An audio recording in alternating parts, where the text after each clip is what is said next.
Outro método que a gente tem, então, para determinar o fator de potência de uma instalação, que a gente falou, o método dos consumos médios mensais, né? Mensais, a gente pode calcular o fator de potência médio mensal, mas esse período pode ser diferente. Ele pode ser, não precisa ser a média mensal, pode ser, como eu falei anteriormente, poderia ser a média semanal, poderia ser a média diária, se a gente avaliasse ao longo de 30 dias, 60 dias, ou mesmo a média horária, né? Diferentes horários em uma instalação elétrica tem tipicamente algumas cargas ligadas. A gente pode calcular então um fator de potência médio para uma certa faixa de horário do dia ou período, inclusive do ano, em função das estações, né? Mudam também o condicionamento das cargas utilizadas. Mas aqui a gente vai ver um exemplo, então, utilizando a média mensal. Para isso, a gente tem que ter, então, utilizando os consumos, né? A gente tem que ter acesso aos dados, tem que ter um equipamento medindo a potência ativa e a potência reativa que foi consumida na instalação. Vale também lembrar que esse método, né, para determinar o fator de potência dos consumos médios, ele só pode determinar o fator de potência depois que a carga já consumiu, ou seja, por um período posterior ao consumo. Né? Então a carga vai ter que ter funcionado um período, e aí depois daquele consumo é que você vai descobrir e vai calcular o fator de potência médio. Né? Agora, o método que a gente viu anteriormente, o analítico, ele pode ser utilizado na etapa de projeto, de projetar, né, de mencionar qual deve ser o fator de potência quando uma instalação elétrica estiver funcionando com essas cargas. Então, eu posso prever, pelo método analítico, qual o fator de potência é esperado para uma certa instalação, antes de a instalação ser construída, ser efetuada e ser montada. O método de consumos médios, então, tem que ter a instalação pronta, já funcionando com as cargas, para determinar o fator de potência através do consumo. Né? A determinação precisa do fator de potência somente é possível quando a instalação está operando em plena carga. O que quer dizer esse ponto aqui? Que o fator de potência real, né, da plena carga, a gente diz com todas as cargas funcionando, pelo método dos consumos médios, ele só vai ser possível de ser determinado para o intervalo de tempo em que todas as cargas estiverem trabalhando, estiverem conectadas, ligadas simultaneamente. Né? Se uma parte da carga não está ligada simultaneamente com a outra, o restante da carga, então o fator de potência ele sempre vai ficar menor do que o fator de potência real da, da instalação inteira. Né? Plena carga a gente diz com todas as cargas possivelmente ligadas. Em geral, utiliza-se um tempo vários meses aí para determinar a média, pelo menos mais do que 6, se a gente estiver fazendo a média, o fator de potência mensal, né? Mas qualquer período aí, então, quanto mais pontos a gente tiver para fazer a média, mais significativo vai ser essa representação. Tá? Então, se a gente pegar um exemplo aqui, considerando uma indústria cujos consumos mensais foram organizados segundo a tabela abaixo, determine o fator de potência médio dessa instalação, Né? Então, aqui a gente tem para os meses de julho, agosto, setembro, outubro, novembro e dezembro. Né? Uma certa instalação consumiu lá, tem a prestar bastante atenção nas unidades aqui, ó, quilowatt-hora. Quilowatt-hora, tá? Primeiro a gente tem quilowatt, então é potência ativa, mas o hora aqui indica que isso aqui é energia, consumo de energia no mês. Né? Então, ao longo de todo o mês de julho, a energia consumida, que foi a potência vezes o tempo que durou lá, tantas horas duraram o mês de julho, né? Então deu um consumo de energia de 17.580 kWh. E aí o equipamento também registrou o kVAR, né, energia reativa, a hora que foi consumida. Então deu bem próximo aqui para esse mês de julho, né, a potência, a energia ativa e a energia reativa consumida. Aí tem para os demais meses, né? Se a gente vai trabalhar com a média, tá? Então a gente simplesmente pode somar aqui para esse período, para esses meses aqui, o total deu 108.420 kWh de energia, certo? Ativa, consumida, para 104.380 kVAR hora demandado. Então, uma energia reativa aqui que foi demandada nesse período. Dividido pelo número de meses aqui, que são 6 meses que foram utilizados, então total, a média de kWh e a média de kVAR/hora. Tá? Como é que a gente pode determinar, então, com essas médias aqui, um fator de potência médio para esse período aqui desses 6 meses? Tá? Então, a gente vai utilizar esses dados aqui. Ó. Primeiro, kWh médio. Já vamos trabalhar com o valor médio. Foi de 18.070. 18.070 kWh médio. Tá? Isso aqui é energia ativa. Energia ativa. E o volt-ampere, o kVA reativo, hora, médio, energia reativa média, calculado aqui pela soma, né, total dividido por 6 meses, deu em média 17.397. 17.397. Então aqui é a energia ativa que foi consumida e aqui é a energia reativa que foi demandada da fonte. Né? Okay? Agora a gente tem que prestar bastante atenção, ou tomar o cuidado aqui que energia, certo? Energia, ela é, vamos usar aqui a letra maiúscula W, que não é o de watts, por isso que eu vou representar aqui um pouquinho diferente com esse W aqui com umas tracinhos aqui em cima. Né? Energia a gente pode representar pela letra W, energia elétrica, não confundir com a unidade do watt, que também é um W maiúsculo. Né? Acabam as letras do alfabeto aí para a representação das constantes. Então, a energia W é dado pela potência. A gente pode calcular a potência vezes um tempo. Se eu estou calculando aqui a energia ativa, né, no caso. Potência ativa vezes um tempo. Se eu calcular a energia, vamos dizer assim, a energia reativa, essa aqui é a energia ativa, potência ativa, vezes um tempo. A energia reativa não tem uma letra específica, mas vai ser o valor da potência reativa vezes um determinado tempo. Tá? Então, esses valores aqui, para a gente voltar para a potência, que o fator de potência, a gente deve trabalhar com o fator de potência ativa total do sistema, dividido pela aparente total, essas são potências. Para a gente voltar de energia para potência, então a gente precisa dividir pelo período de tempo que foi mensurado essa energia, certo? Essa energia ao longo da média dos meses, da quantidade de horas que teve naqueles meses, né? Para cada mês, a média, né? Então a gente precisa dividir para eliminar esse hora daqui, e aí a gente tem então a unidade de potência correta para utilizar aqui na definição do fator de potência. Tá? Só que, como as duas energias aqui elas foram calculadas para o mesmo período, ou seja, para o mesmo ΔT, então a gente vai ter que dividir as duas grandezas aqui pelo mesmo período de tempo. O período de tempo é igual. Tá? Então a potência ativa média para essa carga potência ativa média foi de 18.070 kWh dividido por uma certa quantidade, um ΔT de horas. Que a gente não precisa determinar esse ΔT aqui, tá? Em horas. Por quê? Depois ele vai ser cancelado, ele vai ser simplificado, tá? Só para deixar claro aqui que isso aqui é energia e a gente precisa de potência, né? A mesma coisa, o valor da reativa média, potência reativa média, deu ali 17.397 kVAR/hora.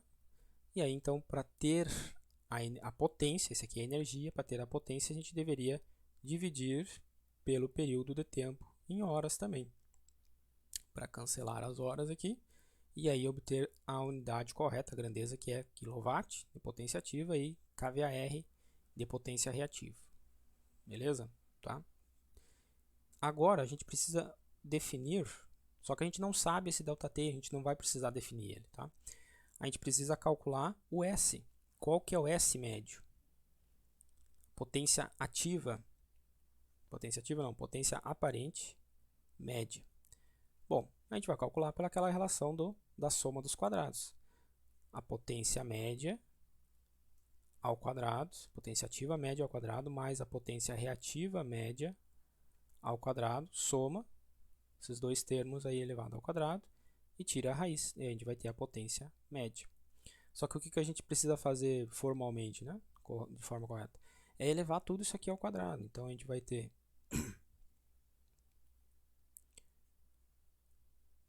18.070 dividido pelo ΔT elevado ao quadrado mais 17.397, que é o reativo elevado ao quadrado, dividido pelo ΔT, que é ao quadrado também.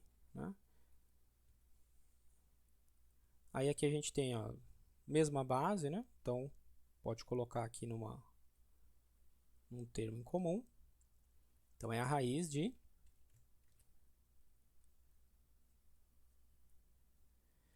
18.000 ao quadrado mais 17.000 ao quadrado. Isso vai dar 18.070 elevado ao quadrado, 326 milhões, 17.397 ao quadrado, que é o segundo termo, 302 milhões. Soma esses dois termos aqui, então vai dar 629,18 vezes 10 na 6, e aqui embaixo ΔT ao quadrado. Agora a gente tira a raiz dos dois termos, né? E aí resulta aqui então que a potência aparente média dá 25,08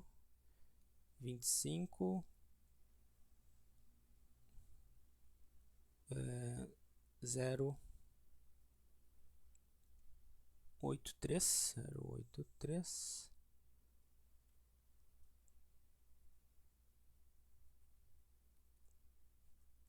kVA, certo? Dividido por ΔT. Ok?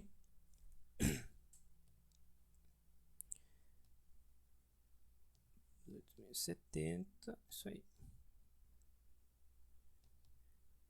Só conferindo aqui, 17.397 ao quadrado, soma, tira a raiz, é isso aí, 25.083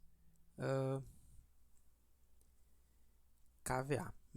kVA porque aqui esses valores aqui eles ainda estão em kW e aqui também está em quilo, né? Então volta a unidade K aqui para o final. Esse aqui é o valor da potência média, certo? Só que a gente não sabe o ΔT. E para determinar então o fator de potência mensal da média, a média mensal para essa instalação aí, então vai ser dado pela potência ativa média dividida pela potência aparente média. Para a potência ativa média, a gente achou esse valor aqui, 18.070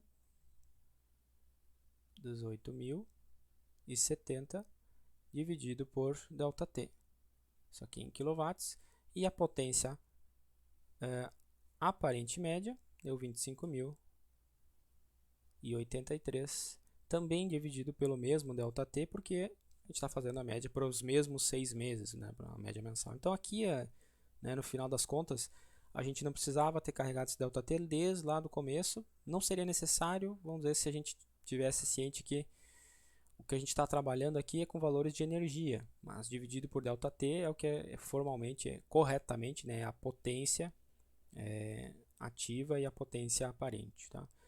No final das contas, esse ΔT vai cancelar lá no final, porque a gente está fazendo a razão da potência ativa pela potência média. Então, ele se cancela aqui. Né? Então, a gente não precisa determinar esse ΔT aqui.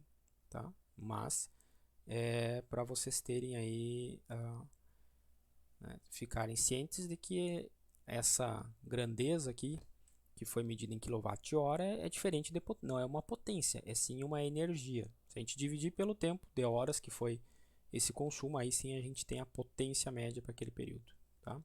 Então, o fator de potência médio, 18.070, dividido por 25.083, que dá um fator de potência de 0,72.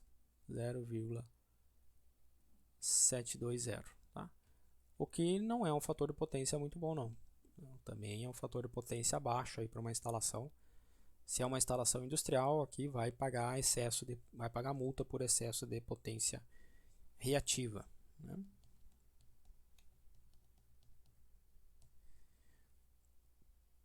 Certo? Então, esse método aqui dos consumos médios, né? Basicamente a gente precisa medir primeiro o consumo para determinar o fator de potência somente depois que já foi medido. Né? Diferente do método analítico, que a gente pode prever qual vai ser o fator de potência estimado aproximadamente com as cargas funcionando. Tá? Então, a correção do fator de potência em si, né, propriamente dita, a correção do fator de potência significa pegar um fator de potência, pegar uma instalação ou uma instalação elétrica que tem um fator de potência baixo, né, então tem um fator de potência aqui que não é bom, que ele é baixo, e elevar esse fator de potência sem alterar o funcionamento das cargas que tem lá. Então, se essa empresa aqui que está consumindo esse fator de potência, lá tem, como no exemplo que a gente fez, lá tem um grupo de motores, tem iluminação, tem outras cargas aí de, enfim, o que vai consumir maior potência, iluminação, motores, aí depois vem lá refrigeração, às vezes tem empresa de refrigeração, consomem bastante, né? Enfim, as cargas que tiverem, né? Refrigeração seja por condicionadores de ar, seja por câmara fria, né? De qualquer forma, isso aqui consomem bastante cargas, aquecedores, enfim. Só que se isso aqui tem combinado o funcionamento, tem um fator de potência baixo, por exemplo, como esse aqui, né? Eu não quero deixar de que os equipamentos nessa instalação elas funcionem. Eles vão continuar funcionando. A questão é que essa carga aqui, ou essa instalação, né, se a gente considerar uma carga monofásica, ela está ligada a uma fase, a uma fonte da rede elétrica, né? Pode ser 220, por exemplo, tem fase e aqui o neutro da instalação, que está vindo da concessionária, e a impedância equivalente dessa carga com baixo fator de potência, né, de todas essas cargas aqui combinadas, ela tem uma impedância equivalente lá, Z equivalente da instalação toda. E ela está tendo um fator de potência baixo, por exemplo, esse 0,72. Mas eu não quero deixar que essas cargas elas parem de funcionar. Eu quero continuar com elas funcionando e não quero trocar os equipamentos. Então, o que a gente faz para melhorar o fator de potência? O baixo fator de potência está devido à presença de uma potência reativa indutiva. Uma potência reativa indutiva que essa carga aqui consome. Só que essa potência reativa indutiva ela não precisa vir da fonte, ou seja, da concessionária que fornece aqui a tensão da rede. Ela não precisa vir daqui, porque essa potência reativa ela não é absorvida e transformada numa forma de trabalho. Somente a potência ativa que a carga consome na parte resistiva é que é transformada num trabalho, seja a geração de luz, seja a temperatura, seja o movimento dos motores. Né? A potência reativa ela está lá presente para gerar os campos magnéticos no indutor, para gerar a carga lá no capacitor, né? Que vai ter em alguns casos, mas é o funcionamento dos equipamentos que tem bobina, que tem motores, que tem reatores, tem transformadores, enfim. É o funcionamento dele, mas ela não é uma energia que é absorvida. Ela vai para a carga e depois volta para a fonte, vai para a carga e volta para a fonte. Cada ciclo da senoide essa potência reativa aqui, ela em uma parte do ciclo a fonte está enviando essa potência reativa para a carga e na outra parte do ciclo a carga está devolvendo para a fonte. Então o problema é esse vai e volta de potência reativa, que não é interessante para a rede porque ocupa a capacidade do sistema de transmissão, da linha de transmissão que tem aqui, né? E da fonte também. Essa potência reativa, ao invés dela vir da fonte, então ela pode ser trocada com um banco de capacitores, né? um grupo de capacitores próximo dessa carga, né? O mais próximo possível, uma reatância capacitiva aqui. Então, se essa reatância capacitiva ela acumula nela potência reativa capacitiva, certo? Ela vai poder compensar. Quando essa aqui ela está devolvendo a potência reativa para o sistema, ela devolve para a carga que está precisando de potência, que tem potência reativa indutiva.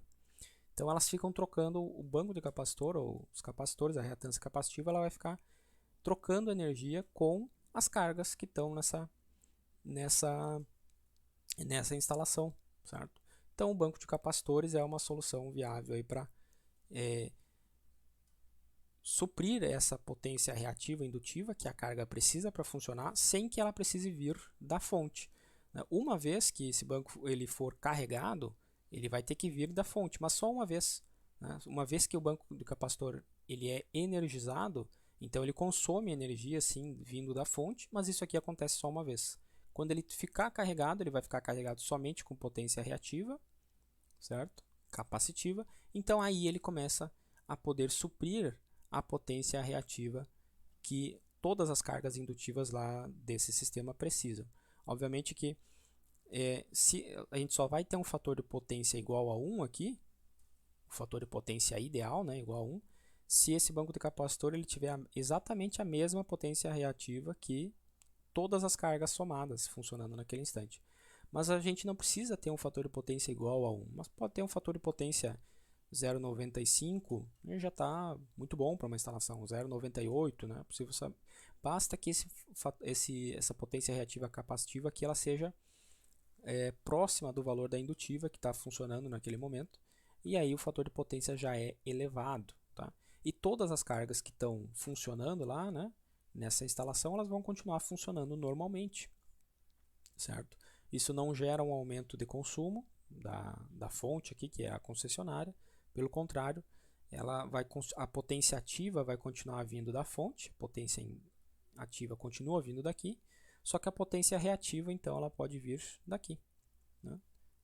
Potência kVAR, que não é absorvida, ela pode vir da carga próxima, não precisa vir mais da fonte.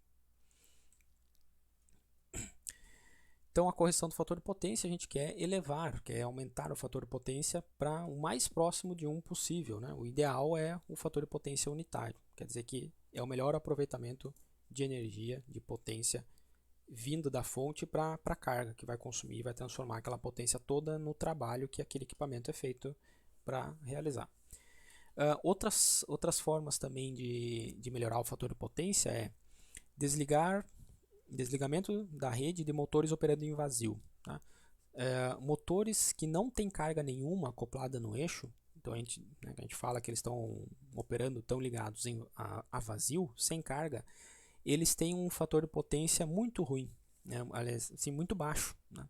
Quando a gente acrescenta carga, quando eles estão a plena carga, então o fator de potência deles é melhorado. Então não é bom, não é positivo para o fator de potência da instalação deixar motores ligados, né? Primeiro porque ele vai consumir uma potência ativa, vai gerar um gasto lá de potência ativa porque ele tem as perdas na resistência lá de armadura, na resistência de campo, etc. Então isso vai gerar um consumo, né, de energia que vai ser pago. Então, obviamente que não é interessante para a indústria deixar, mas mesmo que for às vezes por intervalos curtos de tempo, não é interessante por fator de potência também, porque o motor a vazio ele também tem um fator de potência ainda pior, mais baixo, ele fica mais indutivo ainda. Né? Quando ele está com carga e perto da carga nominal, o fator de potência é maior, é mais elevado. Manter energizado também somente transformadores necessários quando a instalação estiver operando a carga leve. Transformadores eles são basicamente Eles têm uma parte resistiva dos enrolamentos, das bobinas dos transformadores, né? O enrolamento primário e secundário são enrolamentos que naturalmente são bobinas, são indutores. Então elas são principalmente reatâncias indutivas. Elas têm uma pequena resistência, né, que é a resistência equivalente do cobre utilizado nas bobinas do transformador, mas o transformador também, quando ele está ligado à rede, um transformador de grandes potências, de subestações, aí, por exemplo, ele está ligado à rede, mas com a carga que está sendo utilizada, né, do outro lado, no secundário do transformador, é muito baixa, ele também, o transformador de potência, ele também tem o fator de potência baixo, ele também tem o fator de potência piorado. Então, uma carga muito leve ligada a transformadores ou a subestações, ela causa aí global, o fator de potência global de uma instalação, ele ser reduzido, ser melhor, ser um valor mais baixo. Então, se possível, né, se transformadores for uma seção, desligar o transformador, mas claro que daí toda a carga que está ligada àquele transformador não pode ser energizada, né, se isso é possível, pode-se desligar o transformador, isso vai melhorar o fator de potência.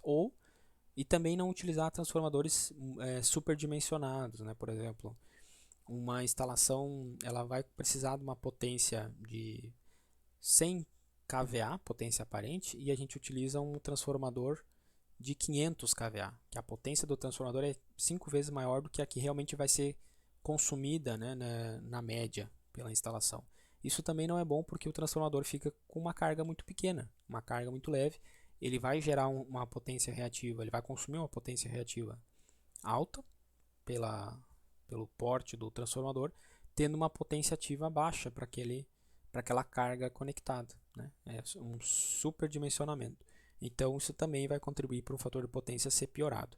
A mesma coisa para motores, né? Então motores superdimensionados também contribuem contribuem para a piora do fator de potência, né?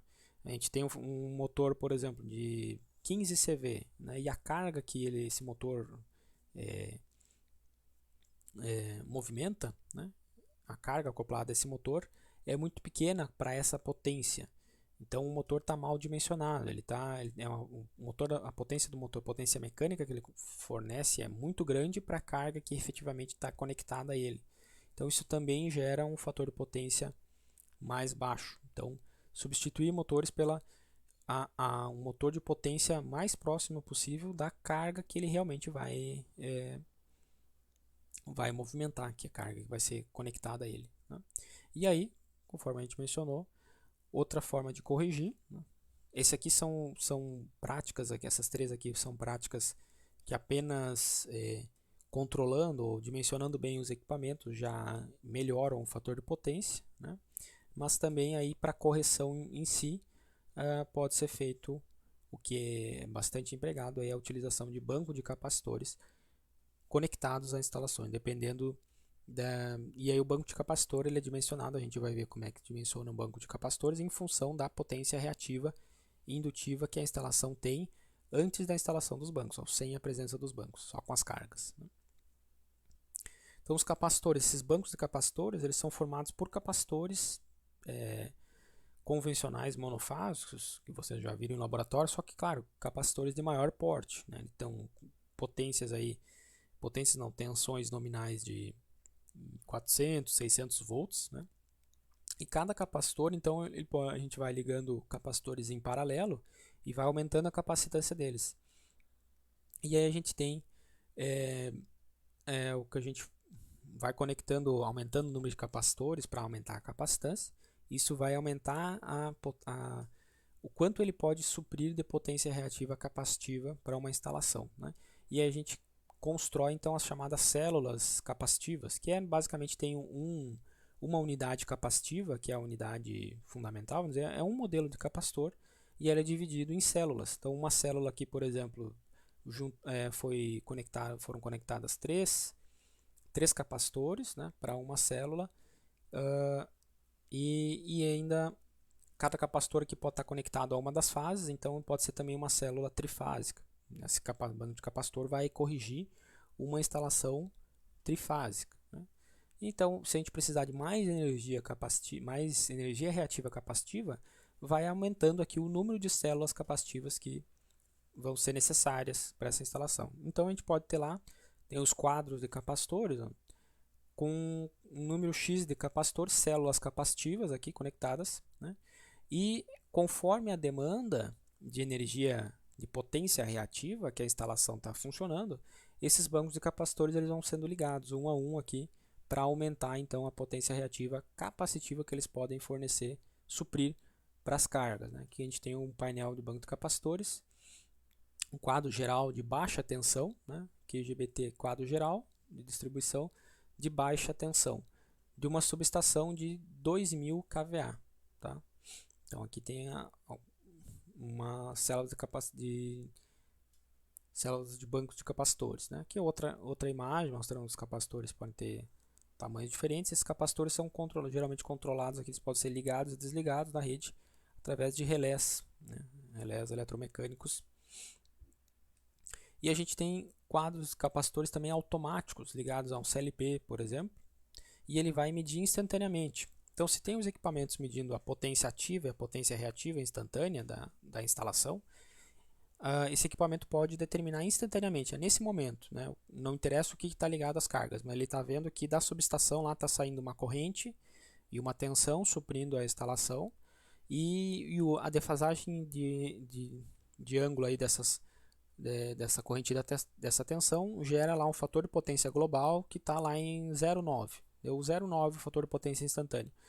Então, 0,9 indutivo. Né? Então, quer dizer que está faltando, tem que acoplar mais células, tem que ligar a rede em paralelo, mais células capacitivas, tem que aumentar o tamanho desse banco de capacitores. Então, isso pode ser feito automaticamente, né? Pelo banco automático, ele vai lá, detectou que o fator de potência está baixo, ele vai lá e vai conectar. Então, vamos conectar mais uma célula do banco de capacitores. Aí o banco de capacitores vai ser carregado pela fonte, essa energia vem da fonte, a primeira carga do banco de capacitor. Geralmente eles já ficam carregados, né? O banco de capacitor, mesmo desconectado da rede, ele armazena a carga ali por um tempo considerável. Né? Mas enfim, se ele estiver descarregado, ele vai carregar a primeira vez da fonte e aí a partir daí, como ele armazena toda essa potência que ele armazena é reativa, capacitiva, ele começa a fornecer a potência reativa que a carga indutiva necessita, não precisando mais vir da fonte. Aí ele vai medir, o equipamento continua medindo, caiu a potência reativa que está vindo da fonte. Né? Então caiu, melhorou o fator de potência global, foi para 0,95. Tá bom, está dentro dos parâmetros da empresa, tudo bem, pode ficar assim. Ou a programação aí do banco automático para considerar, não, continua ligando células capacitivas até chegar o mais próximo possível de 1, do fator de potência unitário. Se tiver células capacitivas disponíveis, então ele vai ligar mais células aí em paralelo até que o fator de potência esteja o mais próximo de 1 possível. Isso nas indústrias, né, nas empresas é bastante muito empregado. Né? As empresas se preocupam muito porque isso é o custo, né, operacional da energia. Quanto mais alto o fator de potência, melhor vai ser aí em geral o consumo, né, o funcionamento o faturamento, né, da energia.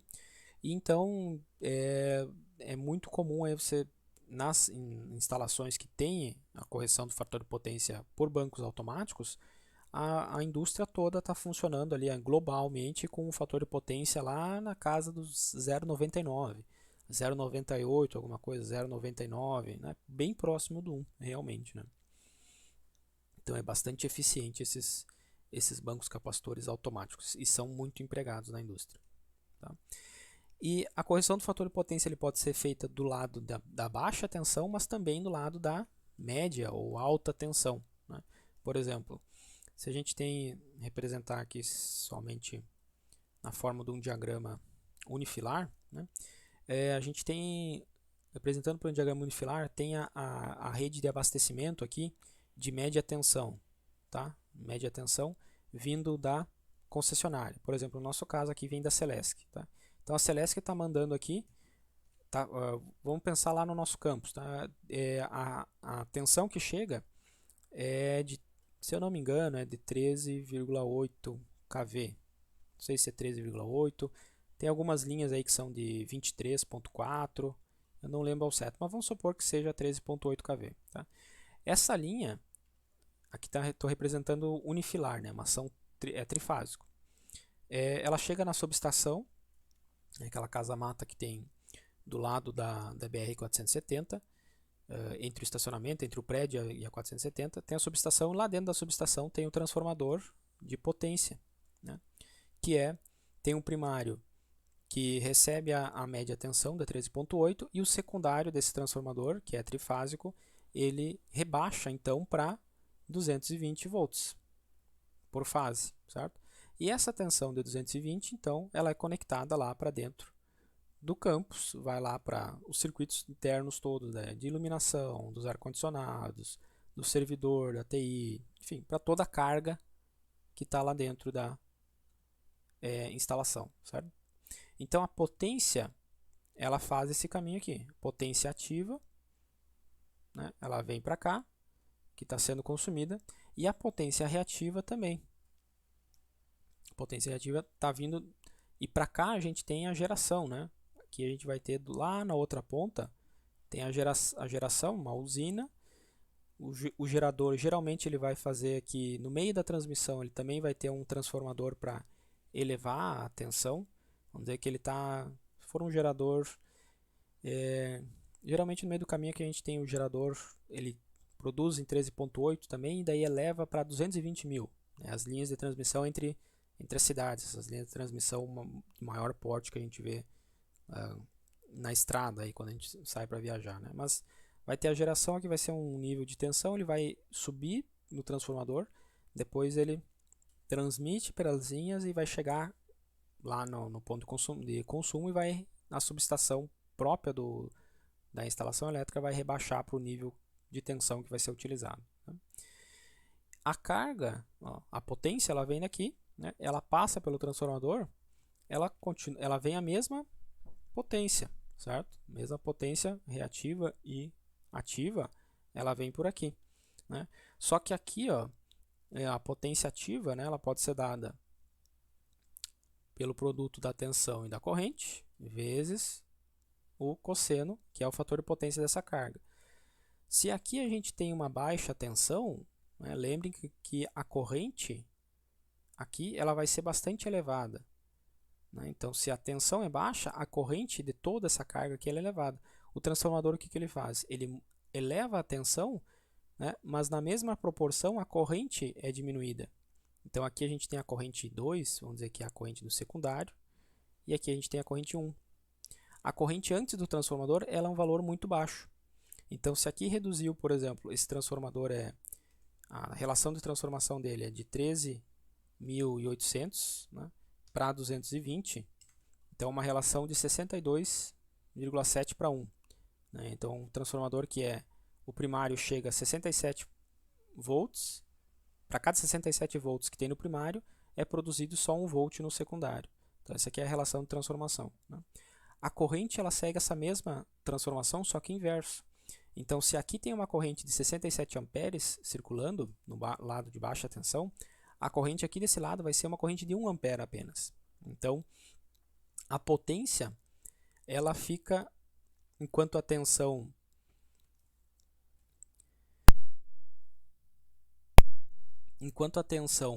ela para o lado de cá do transformador ela aumenta muito, ela aumenta 67 vezes, a corrente diminuiu 67 vezes.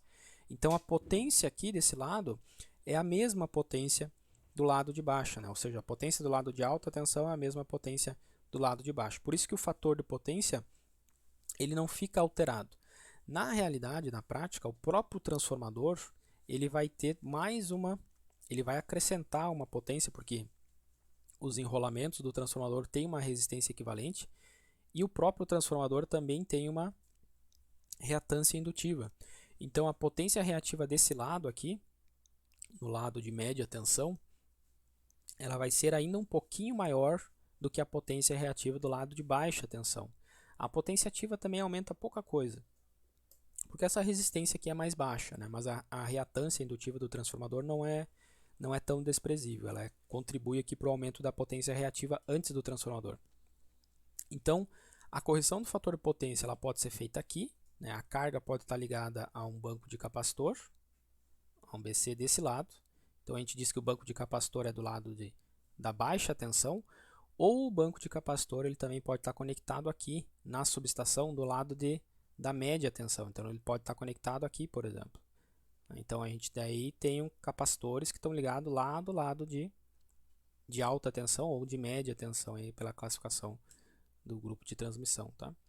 Só que a correção aqui do lado de a média tensão envolve aí, como a tensão é muito alta, os capacitores têm que ter uma isolação muito mais reforçada, né? O tamanho dos capacitores tem que ser muito maior e mais, vamos dizer, envolve um custo maior muitas vezes e também por questão de segurança tem que ser muito mais perigoso aqui.